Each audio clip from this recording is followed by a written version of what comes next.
Bien, entonces antes de empezar con la capacitación, unas pequeñas palabras de bienvenida mía otra vez.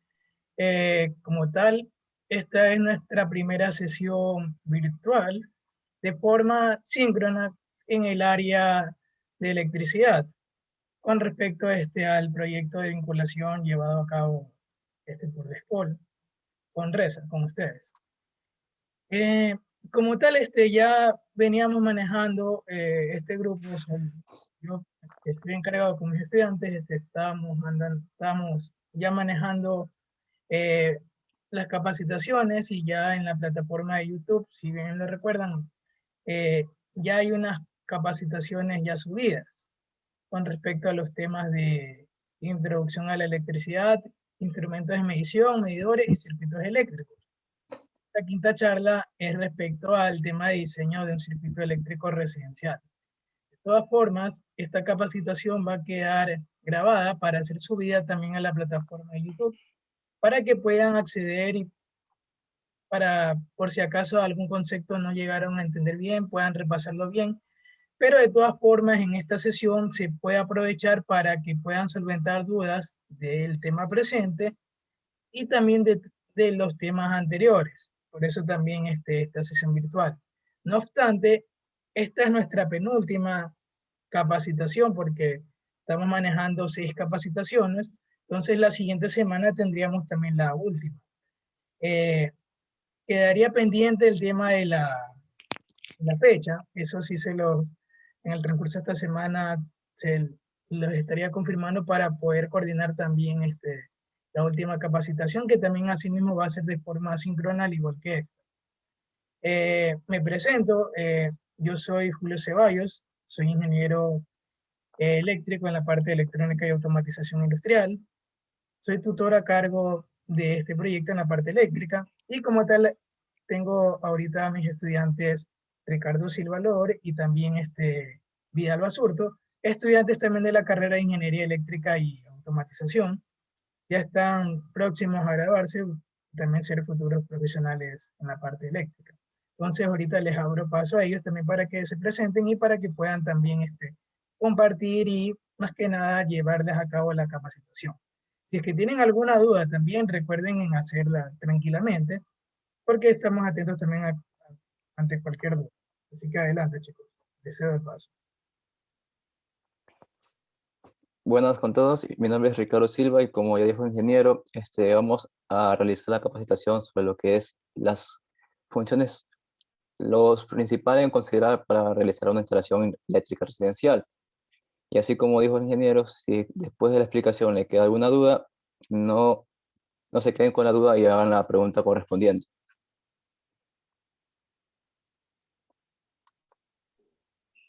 Buenas tardes, mi nombre es Vidal Basurto, también soy estudiante de la carrera de Electrónica y Automatización y con mi compañero vamos a explicar lo que son las instalaciones residenciales. Él va a explicar un poco sobre cómo son las conexiones y yo voy a brindar un pequeño ejemplo de los cálculos que se deben realizar para poder empezar a hacer la instalación.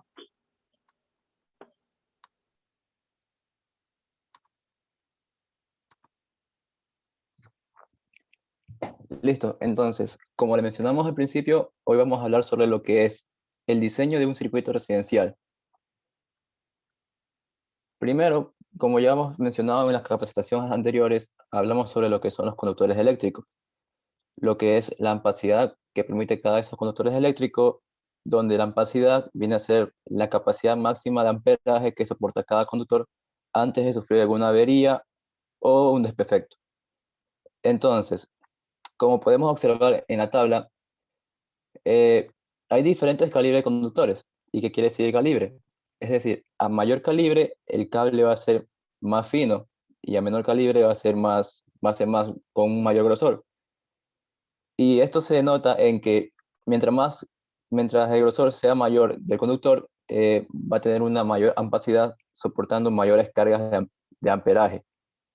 Entonces, aquí podemos observar las aplicaciones típicas de cada conductor. Como vamos a hablar de lo que es de instalaciones residenciales, le vamos a enfocar más, le vamos a hacer más énfasis a lo que son los calibres 14 y los calibres 12 AWG, que son los que se usan normalmente en instalaciones ya sea el número 14 para los circuitos de iluminación, que viene a ser el interruptor o el foco, perdón, y los de calibre 12 para lo que es los respectivos tomacorrientes. Y también, para abundar en detalles, cada conductor viene con su respectivo aislante de material, pues, plástico, y el cual puede variar su composición dependiendo eh, de la temperatura que ese cable necesite soportar.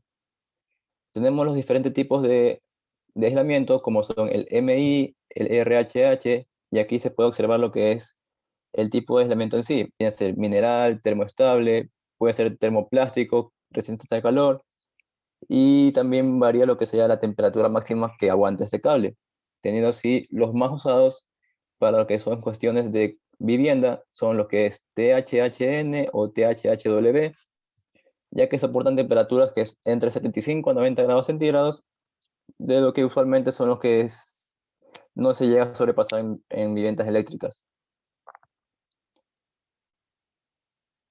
Y por olvidar, por lo general también este detalle del aislamiento del cable sabe estar denotado en lo que es el conductor mismo, como se puede observar en la parte plástica del conductor.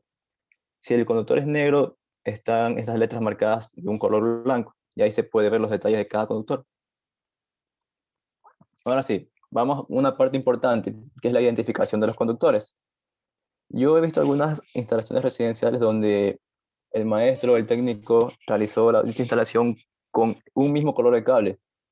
O sea, la instalación eléctrica, si está bien hecha, va a funcionar, pero esto no es recomendable, ya que con el pasar del tiempo, si se necesita hacer un mantenimiento o algo, se tomará más tiempo y en sí más recursos económicos en realizarla en una instalación donde los conductores estén debidamente identificados, ya que tenemos siempre tres tipos de conductores en cada instalación, ya sea el neutro, la puesta a tierra y la fase, o también llamada línea viva. Ahora, comencemos con lo que es el neutro. El neutro, por normativa, por lo general debe ser de un conductor de color blanco o gris. La puesta a tierra puede ser de un color verde fosforescente o un color verde con unas líneas amarillas. Y los conductores activos o la fase debe ser de color negro o rojo, o también se puede usar colores diferentes a los que sean del neutro o de la puesta a tierra. Ahora vamos a entrar en lo que es el diseño de circuito según las necesidades del hogar. Lo básico en una vivienda es la instalación de un interruptor con su respectivo foco o punto de iluminación y lo que son los tomacorrientes. También vamos a hablar un poco sobre lo que son los conmutadores. Ya abundaremos en eso después.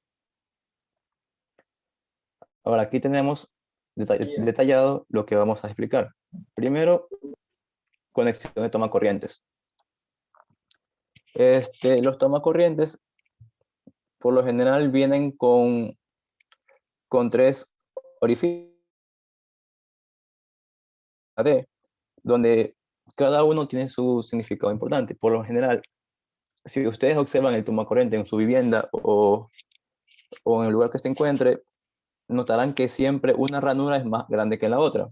Esto es para identificar el terminal neutro del terminal de la línea viva, donde la ranura más chiquita es el terminal de la línea viva. Y el orificio de la D es lo que se conecta a lo que es la puesta a tierra. Por lo general también los tomacorrientes saben tener detallado lo que es el amperaje y el voltaje máximo que aguanten. Una vez que, si es que por un cortocircuito o una falla se llega a sobrepasar estos valores,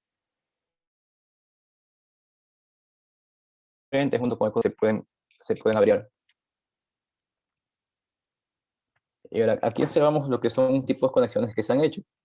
En la primera imagen, la primera a la izquierda, es una conexión sencilla donde aquí tenemos denotado tres líneas, F de fase, N de neutro y la G de ground o tierra, donde se puede observar que la primera línea, que es la de fase, va conectado al tornillo del lado de la ranura chiquita, de la más pequeña. Asimismo, la línea del neutro se conecta al tornillo que está más cercano a la ranura más larga. Y por lo general, para la conexión de tierra, es un tornillo de color entre celeste o un color azulado, que está por lo general a una esquina cerca de lo que es para atornillarlo a la caja. Eso viene a ser el terminal para la puesta a tierra.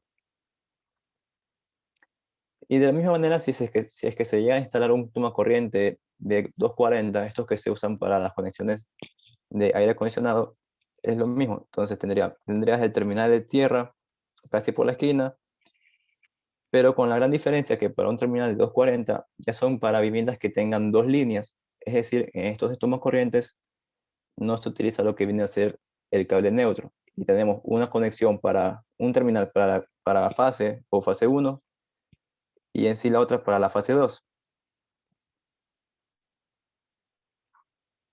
Ahora, conexión de interruptores. Estos, tenemos dos terminales y también un terminal de puesta a tierra. Pero generalmente en el mercado se encuentran, no he visto terminales con puesta a tierra en el mercado de Ecuador, por lo que solo abundaremos en lo que vienen a ser los terminales activos. Un terminal activo se conecta a lo que viene a ser a la línea viva, mientras que el otro terminal iría conectado a un terminal del punto de alimentación o de la boquilla del foco. Y ahora vamos a hablar de los conmutadores. Los conmutadores cumplen la misma función de un interruptor, pero tiene una ventaja adicional, ya que utilizando dos conmutadores podemos prender y apagar un foco desde un punto y otro punto. Digamos, tenemos una escalera y prendemos el foco desde la parte de abajo. Una vez subimos y en la parte de arriba tenemos el otro conmutador para apagar el mismo foco. Y aquí observamos lo que viene a ser la conexión de dos conmutadores de dos puntos para encender y apagar este mismo punto de luz. Es similar a lo que es un interruptor, solo con la diferencia de que estos cuentan con terminales extras llamados terminales viajeros, donde un terminal viajero del interruptor o conmutador 1 va conectado al que es al mismo lugar, al mismo terminal viajero del interruptor 2. Y así lo demás viene a ser idéntico a un interruptor normal, donde el terminal común va conectado a la fase y el siguiente terminal común del otro interruptor va conectado a lo que es el punto de luz.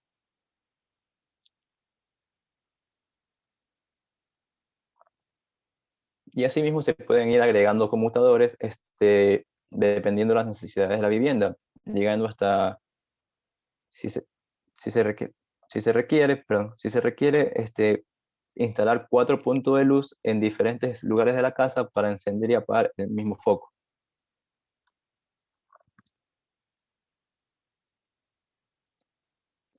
A continuación, mi Bien. compañero le va a explicar sobre lo que viene a ser un pequeño ejercicio. Una pregunta, por favor. Mi nombre es Martín Antunes. Estamos aquí en el refugio Estero. Para que notifique otra vez, porque con el mouse lo moviste demasiado rápido y no vimos la posición que decías de la entrada de... Ajá, ahí. Ajá. Para que lo indique a nosotros de qué punto a qué punto va la secuencia para el foco. ¿Me entendió? Sí, sí, le entendí. A ver, Ya. es que creo que el punto cubre todo. A ver. En la parte de arriba está el cable a tierra. En la parte de en medio, el fase o la línea viva. Y en la última, el neutro. Entonces, aquí vamos a enfocarnos en lo que es la fase y el neutro. Ya. Empecemos con lo que es la fase. La fase de la línea en medio, vamos por aquí largo. Esta fase debería ir a un terminal común de cualquiera de los dos interruptores. Entonces aquí va largo y se lo conecta al TC de terminal común del conmutador 1. Ahí terminó el recorrido de la fase. Ahora bien, entran al juego lo que son los terminales viajeros, que es la parte adicional que los diferencia entre un interruptor normal. Entonces, siempre hay dos terminales viajeros en cada conmutador, digamos, lado izquierdo y lado derecho. Entonces, si cogemos el terminal del lado izquierdo de un conmutador, este tiene que ir conectado al mismo lado izquierdo del otro interruptor. Digamos, lo coge y lo pone así de frente y ve, si cojo el tornillo del lado izquierdo, lo conecto al tornillo del lado izquierdo del otro conmutador. Y así mismo, con el terminal viajero del lado derecho del primer interruptor, se lo conecta así al terminal derecho del otro que se quiere instalar. Y ahora viene la parte final, que sería el terminal común del interruptor segundo, del interruptor 2. Ese termina el circuito, o cierra el circuito, que va conectado a lo que sería a un terminal de la boquilla donde va el foco. Y de otro terminal del foco se conecta al neutro, cerrando el circuito entre fase y neutro. Se cayó la silla. Se cayó la silla, ¿no? Pero se volvió a parar. No. Estamos ahí, ahora sí estamos claros en eso ahí. Muchas gracias. Continúe. Listo.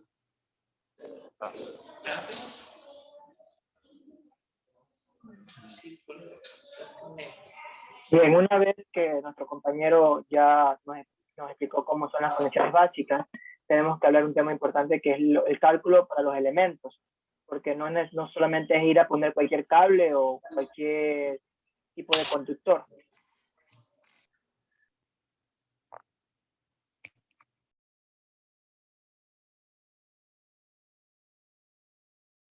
Perdón, se me mutió.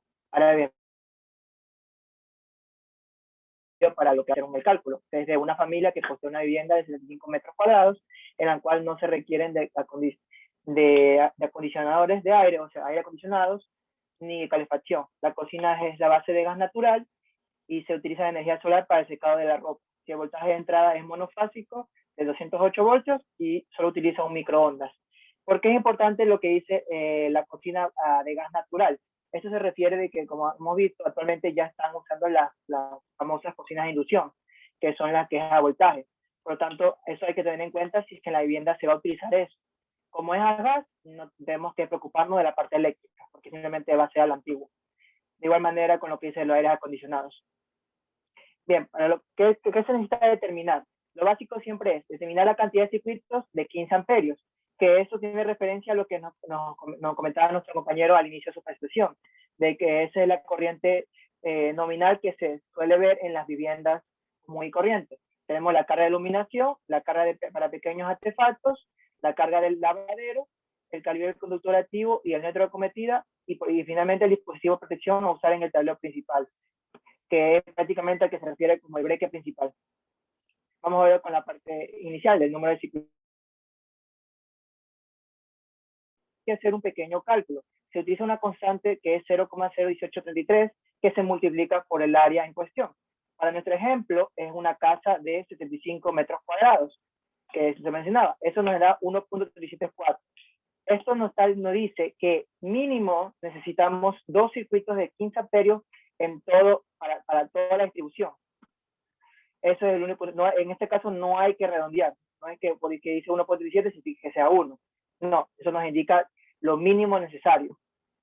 De ahí, con la carga de iluminación tenemos que volver con una constante de 33 de voltiamperios, y eso hay que multiplicarlo por el área en cuestión. Esto es la carga total que se espera que se va a tener en lo que es la corrientes y en la iluminación. Vemos que para nuestro ejemplo sería aproximadamente 2.465 voltiamperios. Compañero, ¿puedes señalar eso en la...? Exactamente, ese es el valor que esperaríamos que vaya a haber en la carga de iluminación, tanto en los tomacorrientes como la parte, ¿cómo dicen? La iluminación como tal. La tercera parte tenemos carga de circuitos para pequeños artefactos. Gracias, profesor. Para eso, bien, eso de ahí, para esa parte no existe un cálculo como tal, sino ya hay que empezar a hacer unas suposiciones.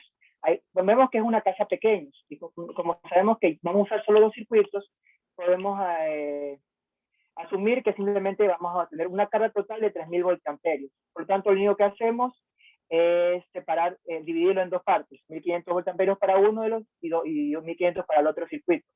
Si en la parte de arriba habíamos definido que en vez de 2 usaríamos 3, simplemente habría que dividir la parte de 3000 voltamperios en 3, serían 1000 para cada uno.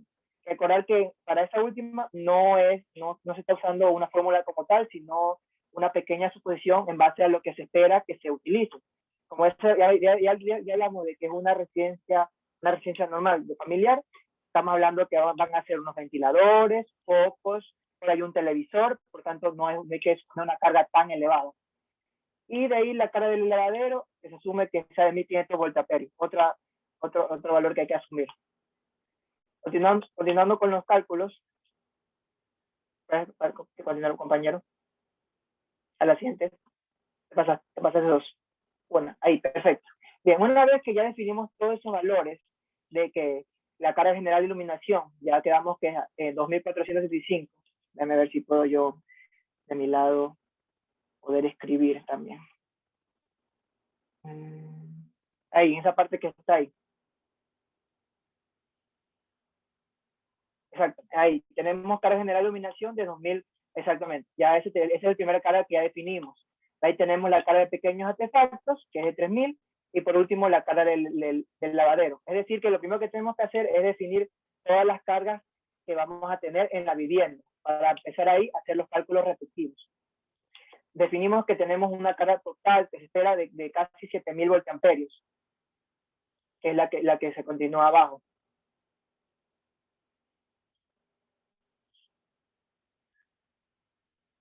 Un momentito. Exactamente, eso es lo que está aquí. Ahí está.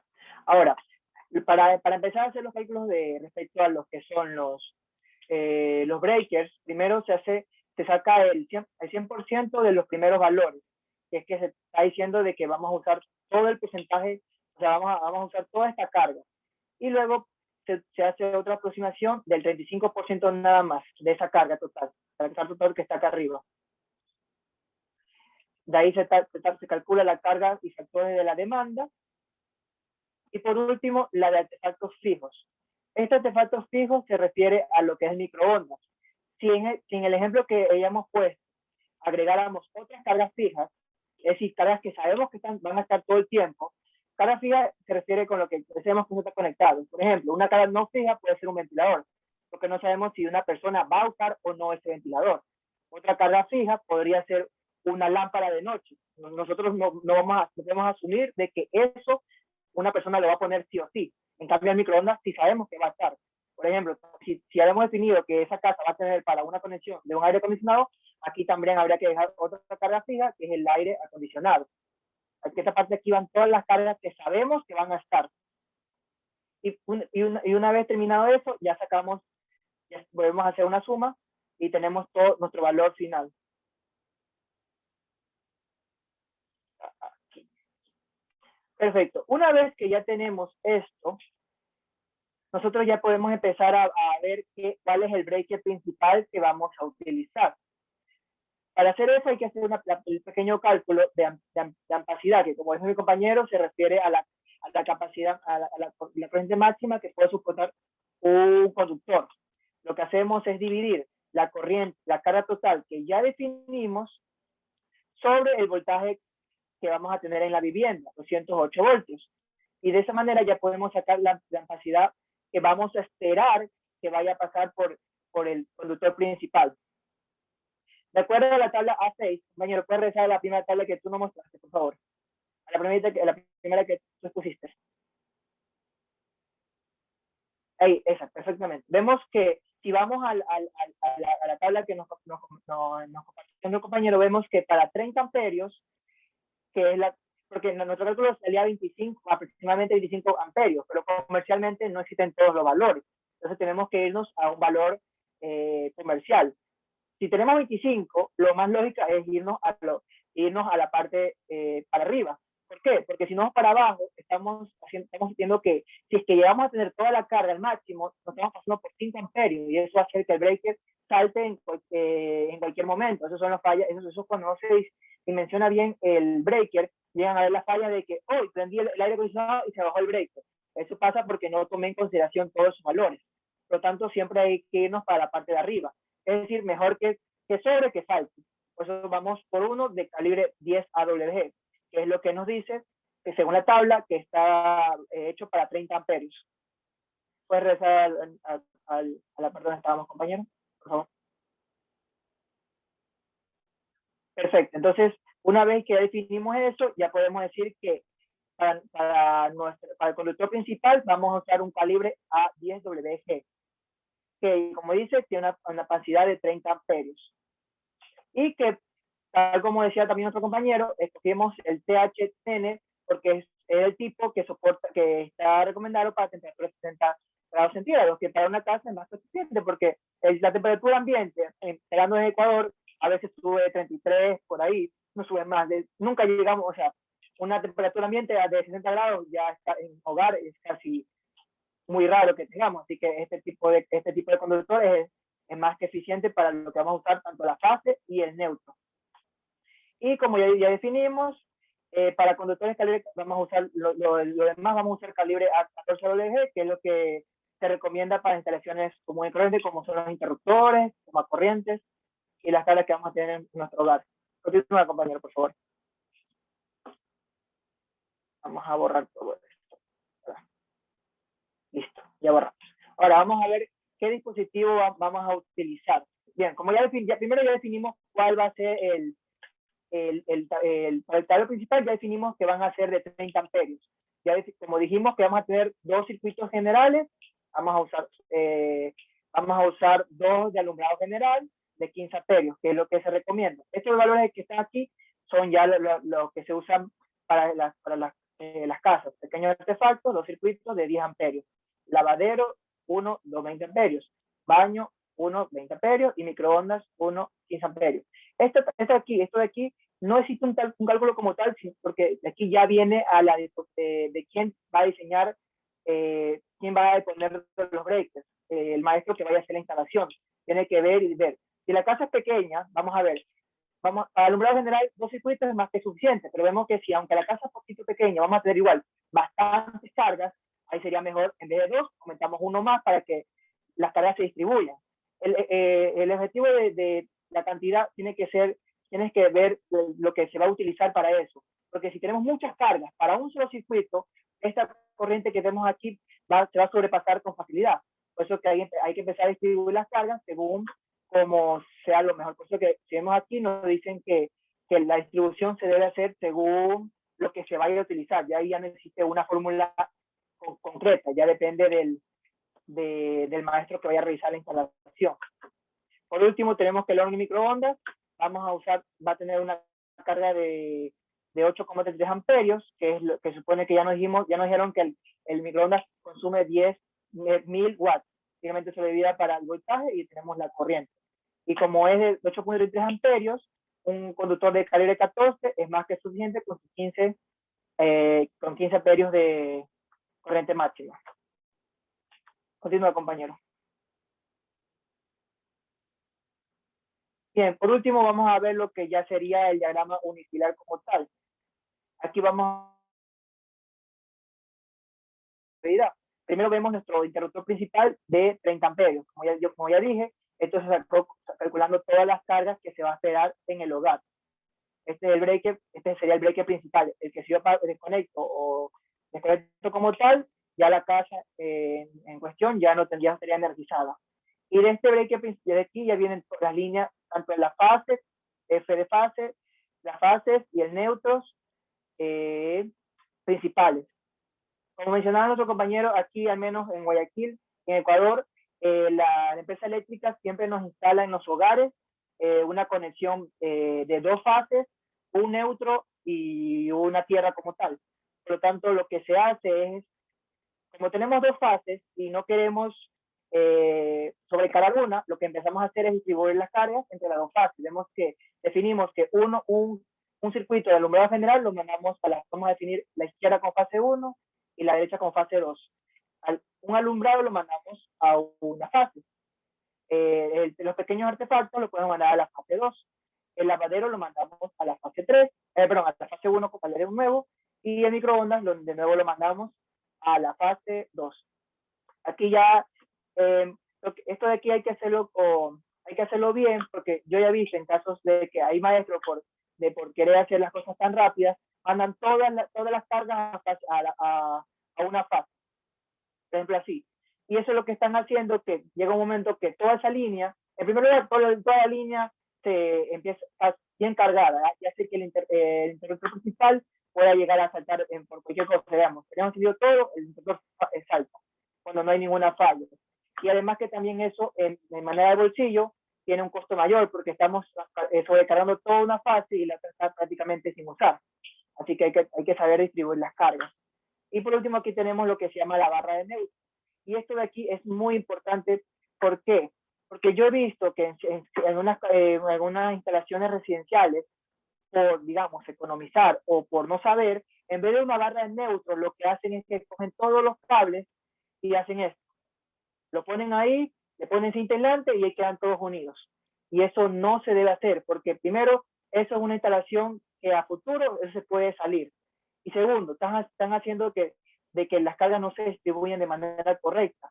Por lo tanto, lo que se debería hacer es instalar una barra de neutro, con la cual vemos que pues, fácilmente podemos conectar todos los neutros de diferentes circuitos de manera cómoda y no tener que estar poniendo uno encima de otro. De esta manera se distribuyen de manera correcta. Esta instalación de aquí es mucho más segura que el poner todos los cables y ponerle cintilante encima. Y está protegida porque de aquí mismo podemos aterrizar el neutro a la tierra misma. ¿Tienen alguna pregunta con respecto a esto del diagrama unifilar y el cálculo de cargas antes de pasar al último tema?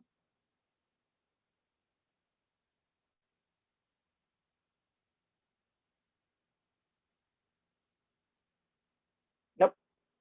Vamos a continuar entonces.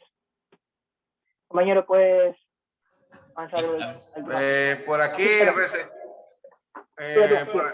por aquí en Resastero estamos claros en esa explicación que lo dio con todos los voltios y todas esas normas que estaba diciendo. Ya, muchas gracias. Entonces estamos bien. Entonces, siga. Igual al final vamos a esperar que nos hagan preguntas generales. Vamos a responder otras. Compañero. No. Listo. Y por último, vamos a unas normas para la construcción de un circuito eléctrico. Bien, primero es que un circuito eléctrico correctamente tiene que estar correctamente diseñado y construir y debe ser flexible, de calidad y correctamente presupuestado. ¿A qué se refiere con esto de presupuestado? De que hay veces que sí, cuando hacemos un diseño tampoco es el objetivo de gastar miles o mucho dinero en la instalación, pero tampoco tenemos que irnos por el lado contrario de irnos a economizarlo mucho. Como decía mi compañero, uno de los errores muy comunes que se hacen es que ya me sale más barato o me sale más sencillo poner todos los cables de un mismo color. Es decir, compro un solo rollo un rollo de un color y eso lo uso para línea, neutro y tierra. Eso, claro, si hace mi interacción no va a pasar nada, todo va a funcionar. Pero el momento de que haya una falla o se quiere hacer un mantenimiento, ya sea preventivo o una instalación, otra instalación más, ahí van a venir los problemas. Porque primero, va a haber el problema de no saber cuál es cuál. Como todos son los mismos colores, yo no sé qué es línea, yo no sé qué es neutro y no sé qué es tierra. Por lo tanto, eso va a ser de que, primero, podemos cometer un error de conectar mal los cables y que haya un corte. Y segundo, que tengamos que hacer primero definir cuál es cuál, de todos con el mismo color, cuál es cuál para poder empezar a hacer lo otro. Es decir, primero gastamos tiempo y el tiempo también es dinero, así que hay que estar definiendo cuál es cuál. De flexible y de calidad, o sea, tratar de usar materiales conductores de buena calidad, tampoco irnos por los tan caros de que uno sea uno cueste miles, $100, pero tampoco ir por el más barato y más sencillo. Y, de poner bien un valor que sea ni bien caro ni tan barato. Y otro punto de que mi compañero no mencionó, la conexión de instructores, por favor, compañero, de que era la parte de interruptor, el otro, de una más, el otro. Perdón, uno más, era el toma corriente. Ahí, ese. Muchas veces, como dijo mi compañero, el pequeño va al fase y otro va al neutro. Pero muchas, como si hablamos de corriente alterna, que es lo que es la luz, en teoría no afecta, o sea, si usted conecta esto al revés, por ejemplo, si yo mando acá la fase y acá el neutro, a primera pareciera que no pasa nada, es decir, que da lo mismo, o sea, he escuchado que muchas veces dicen, no importa, ponlo como quiera, porque al final no afecta. En principio no afectaría, pero llega un momento de que cuando tenemos varias cargas, al estar esto al revés, empiezan a haber, como se llaman, armónicos y otros problemas en la red, que hacen de que la red se haga un poco inestable y apareciendo, que eso hace que sea más propenso a que hayan picos de voltajes o, como a veces se le dicen, unos cuantos ruidos, que pueden afectar, muchas veces pueden afectar a dispositivos que sean muy sensibles. Por eso que esa es una de lo que hay que tener en cuenta. No decir, no da lo mismo, de que ponlo como tú quieras. No, saber que uno es fase y uno es neutro. De que esto a larga sí es importante. Ahora sí regresa a lo que estábamos, compañeros. Esa es una de las que hay que tener en cuenta. Ahora, luego abajo, los controles deben ser correctamente dimensionados para soportar el amperaje previamente calculado y las temperaturas. Ya, eso es lo que decía. Si sabemos, ya definimos de que va a pasar, por ejemplo, 20 amperios, hay que buscar un conductor que pueda soportar eso. No, como le decía el primer ejemplo que era que todos pusieron, para economizar, todos pusieron del mismo calibre, del mismo color. De que no, ponen lo mismo para la luz, ponen lo mismo para el tomo corriente, ponen lo mismo para el aire acondicionado. Eso no puede ser porque al momento de que por ese conductor pase una corriente que supere lo que soporta, directamente se va a quemar. En los primeros pasos puede provocar daños en el primer conductor, que eso sería lo mejor, entre comillas, que podría pasar, porque ya mayores podría ser dañar el propio equipo o dañar infraestructura. Puede quemarse y provocar algún incendio, que eso ya es algo mucho más grave. Así que hacer los cálculos y siempre dejar un poquito más y definir y saber usar qué tipo, qué número vamos a usar y definir bien eso. Lo tercero es en el caso de fallar el cumplimiento del menos una de las condiciones, el profesor puede sobrecalentarse. Pero eso es lo que yo le mencionaba ahorita. Usar puede sobrecalentarse, perder soleamiento, poner en riesgo la seguridad de las personas en la vivienda. ¿Por qué dice esto de perder soleamiento? Como comentó nuestro compañero, ese aislamiento es un elemento que es lo que evita que haya un contacto eléctrico. Pero bien, si estamos forzando a que ese cable a menudo está calentándose, por ejemplo, no llega a la temperatura máxima para que se dañe, pero llega a una temperatura más o menos para que esté caliente, eso está caliente hoy día, mañana y después así. Y después de un tiempo es poco a poco derretir. Y eso hará que se despele internamente y cuando llega un momento, corto. Y ahí ya tenemos un riesgo. Que, como dice, poner riesgo a las personas de la vivienda y a los equipos. Ahora, en la instalación de aquí tenemos que, a larga distancia, hay que tener en cuidado esto de que sobrepasa el 5% de la tensión máxima. ¿A qué se refiere esto? Bueno, el cable que utilizamos, el conductor, sigue siendo una resistencia, sigue siendo un elemento resistivo. Claro que es un resistivo muy pequeño, por eso que se usa como conductor, para que no más pase la... Y vemos un poco la estadística de lo que son las resistencias. Vamos a ver que la resistencia es proporcional al ancho y al largo. Del ancho va a ser el mismo siempre, porque un conductor tiene el mismo tamaño. Pero en largo, si nosotros nos excedemos con el mismo cable y empezamos a mandar demasiado cable, eso se vaya acumulando y puede crearse una resistencia, es decir, que el propio conductor sea una resistencia. Lo que eso va a hacer de que se genere una caída de tensión en dicho conductor. Por eso que se dice de que si en caso de que la tensión máxima, es decir, que tensión de 5% en el conductor, tenemos que proceder a primero, a ver, señalar el circuito, a ver si estamos estamos como que pasando, o sea, estamos mandando un cable demasiado largo, o como tal utilizar un conductor de menor calibre. Hay que definir bien cuál es el problema. Si el problema es que como nosotros quisimos hacer el camino más largo y mandamos un cable demasiado largo, da tremendo vueltón para un punto, y vemos que si podemos mandarlo por un punto de menos distancia, o ver si el conductor que definimos no es el eficiente para el trabajo que estamos realizando. Y por último, que todo circuito, y paso está inclinado, que es uno de los más importantes, todo circuito eléctrico debe contar con una puesta a tierra realizada correctamente, mediante una varilla de cobre. Esto es realizada correctamente, hasta lo voy a subrayar porque esto es una de las cosas importantes. Vamos a ponerlo. Eso es lo que como ya está poniendo. Esto es una parte importante. De que yo he escuchado mucha gente que dice que a veces la tierra no es importante. He visto que hay ciertas tomacorrientes internamente ni siquiera tienen conectados una tierra. La tierra es una de las protecciones que pueden salir diferencia en que un pequeño pico de tensión puede dañarnos nuestros artefactos o dañar la instalación como tal. En la puesta a tierra, una de las funciones de la puesta a tierra es que si existe una pequeña... La pregunta. Una pregunta, disculpe, porque hay a veces en otros países, excepto el mío, que es Venezuela, se trabaja mucho con el 220 y el 110.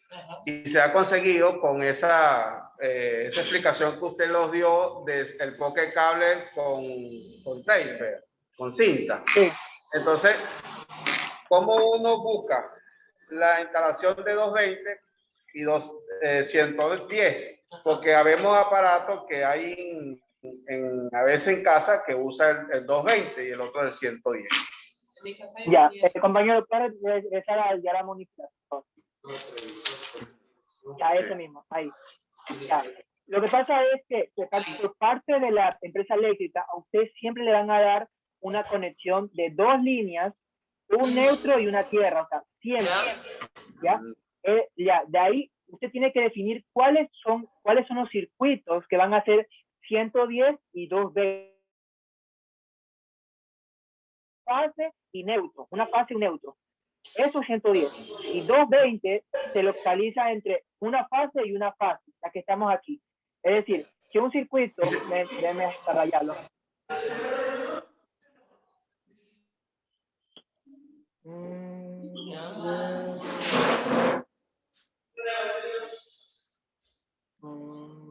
Aquí está. No me deja. Un segundito. Ya, disculpa que te interrumpa, hasta que estés Vale, revisando eso. La pregunta no es más bien, aparte de lo que tú vas a responder, también es el tema de cómo reconocer ya con una instalación hecha. O sea, les pregunto, eso es lo que yo también entendí. Ya está la instalación y ustedes lo que preguntan es cómo reconocer cuál es 110 y cuál es 220. Ya, perfecto, ya. Entonces, eso, la manera más sencilla, pues, de primera vista, es ver cómo es el tomacorriente como tal. Compañero, reza la que tú enseñabas de 110. Por lo general, el 110 tiene esta forma. Una línea grande. 110. Es decir, ya con esto, visualmente usted ya puede ver que esta es una conexión de 110. Y acá, como le enseñó con otro compañero, este es un tomacorriente de 220. Una de las características más importantes es que una que se puede ver es que, por lo general, una corriente de 220 siempre tiene solamente un puerto. Es decir, aquí no tiene una conexión, por lo general. Y segundo es que tiene como decir, las conexiones las tiene como horizontales. Si se dan cuenta, vertical y acá están de manera horizontal. Eso es de manera visual. Esa es para diferenciarlo de manera visual. Si queremos de conocerlo, de una manera reconocerlo y ya saber que eso es así, podemos tomar lo que es un multímetro. Si recuerdan de la capacitación número 2, de que hablábamos de lo que son cómo usar los multímetro y multímetro, si colocamos el multímetro, de hecho, déjame ver si puedo hacer una pequeña simulación. Aquí tenemos el multímetro. Ajá, que usa un multímetro. Claro, para... ¿Y la brequera, Martín? No, ya va. Ok. Disculpa que te tome ahorita la palabra. Vidal, ¿Sí? complementando un poco la explicación que va a dar aquí Vidal, también, o sea, hay una forma un poco más sencilla si es que también ustedes lo que quisieran es determinar cuál línea es fase, cuál línea es neutra de una instalación. Ustedes abren y no alcanzan a ver a dónde llega. Primero buscar como tal un empalme, donde haya una unión entre esa línea en cuestión, si es que quieren ver si es neutro o si es línea. Con el multímetro, una punta la ponen en la parte pegada, por así decirlo, de la unión, y la otra en una carcasa que sea eléctrica, que le sirva de tierra. Si es que la lectura del multímetro les da 110, entonces esa línea es fase. Pero si les da un valor de 0, prácticamente entonces si es que está bien aterrizado el neutro, porque el neutro en realidad tiene que estar aterrizado en el medidor, eso también me imagino que está en la clase de la parte de medidores. Entonces, si es que les da 0, entonces esa línea es el neutro. O sea, una forma un poco más técnica en la cual ustedes quieren identificar cuál línea es neutro o fase. No sé si me hago entender con esa parte. Sí. Ok, igualmente O sea, adelante claro, con la por eso, aplicación. lo que decía, si conectamos el multímetro y conectamos en fase y conectamos en neutro, deberíamos esperar aquí, deberíamos esperar que nuestro multímetro nos dé 110 voltios. De esta manera podríamos saber que una es fase y otra es neutro. Y usando lo que nuestro profesor nos mencionó, si queremos, bueno, de esa manera sabemos cuál es fase y cuál es neutro, porque si nosotros conectamos, en cambio, en vez de fase y neutro, conectamos en ground, esto nos sale 0 voltios. Pero ¿cómo podemos saber cuál de los dos es, eso es lo que preguntaba, cuál de los dos es tierra o neutro? Podemos hacer lo que dijo el profesor. Conectamos los dos terminales entre neutro y tierra y ahí debería salirnos 0 voltios.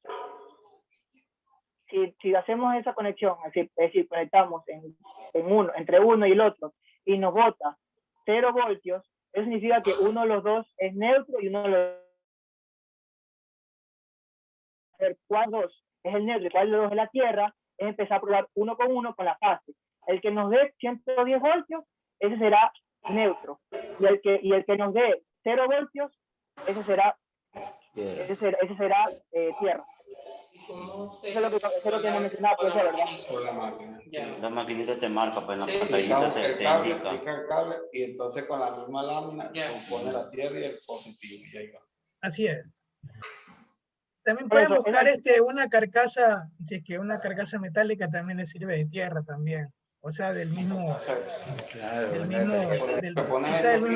de la misma cajita. Exacto, entonces ahí está mejor complementada la explicación de Vidal. Por eso, podemos ser visual, o sea, si ya tiene un tomacorriente, puede ser visual. Si no, puede ser con el multímetro, directamente pues, conectándolo ahí, o como dice el profesor, viendo los cables y probando como les mencioné. Esas son varias maneras de poder definir cuál es fase, cuál es neutro y cuál es tierra. De que en teoría, si la conexión se usaron los parámetros en general, o sea, los parámetros de definir los colores, sí, muestra los colores. Esto que acabamos de hacer nosotros no debería ser necesario, precisamente nosotros veríamos, ya, vemos el cable verde con amarillo, ya sabemos que ese es tierra.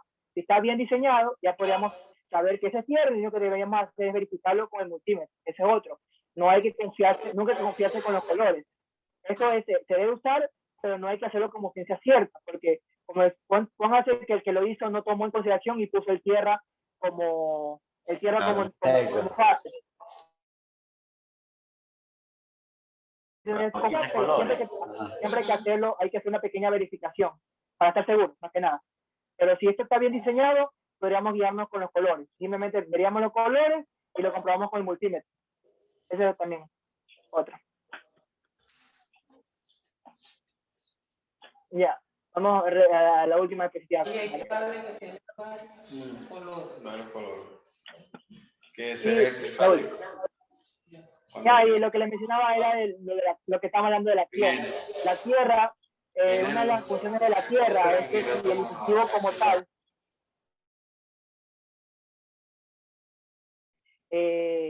el dispositivo que usamos, digamos, un televisor, un aparato, internamente ellos tienen configurado la tierra. Y lo que hace es que si llega a haber un pico de voltaje, automáticamente mandan ese exceso de voltaje por la tierra. Es decir, de que la tierra sí tiene una utilidad, que es más o menos, que es aproximadamente de protección.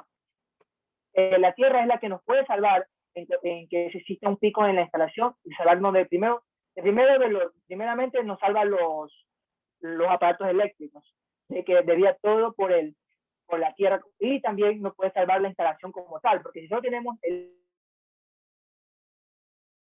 elevada, si supera la que, y como tal, o sea, sabemos que aumentar el voltaje también se puede aumentar la corriente, eso puede hacer que como tal la corriente, el conductor se llegue a quemar, y haciendo que también se dañe la parte de instalación.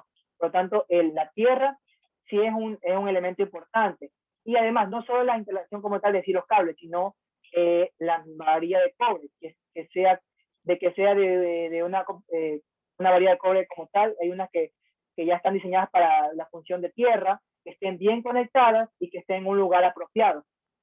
Hay que tener siempre, por eso que hay que tener siempre en consideración de que ha pasado, de que yo he visto, de que literalmente tienen toda la conexión por la tierra, pero no tienen la varilla no tienen la varilla de cobre. O sea, tienen en toda la casa tienen la instalación de tierra, pero no sin utilizar, está innecesario. Prácticamente no están aprovechando y están propensos de que cualquier pico de tensión se pueda dañar, ya sea el aparato como tal, también la instalación. Y con eso ya habríamos terminado. Por eso no sé si tienen alguna pregunta para mí o para mi compañero de lo que hemos expuesto aquí en la presentación.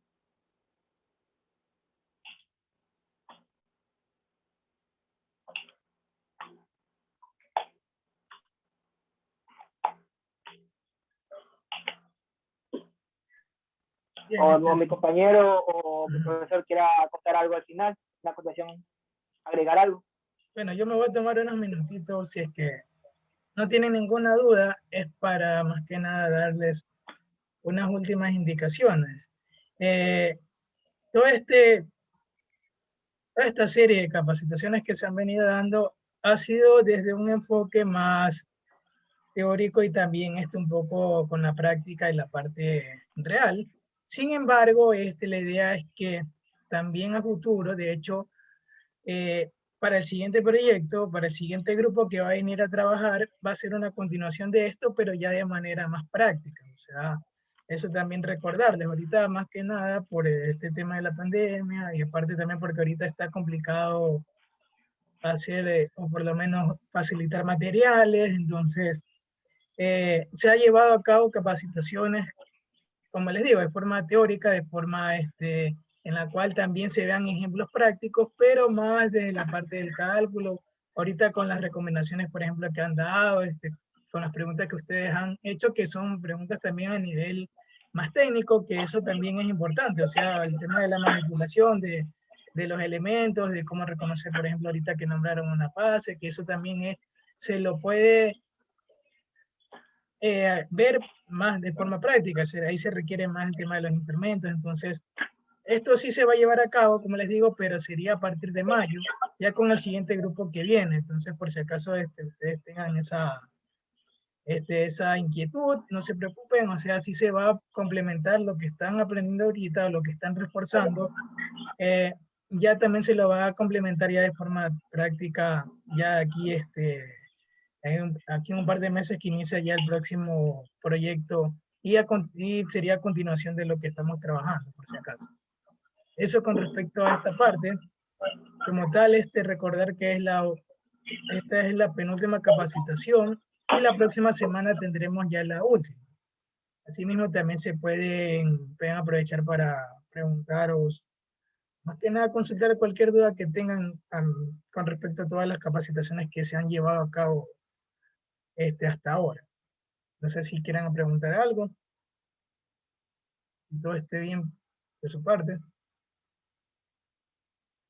Bien, entonces yo como tutor yo doy por finalizado. No sé si Ricardo o Vidal quieran comentar algo adicional. Y si no es así, entonces nos estamos viendo ya para la siguiente semana, que sería la última capacitación.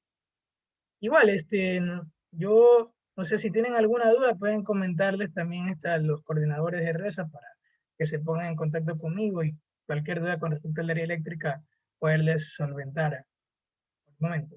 Entonces eso sería todo y nos estamos viendo la siguiente semana. Que tengan una buena semana y pasen muy bien. Buenas tardes. Ok. Nos vemos, pasen bien. Gracias. Buenas tardes.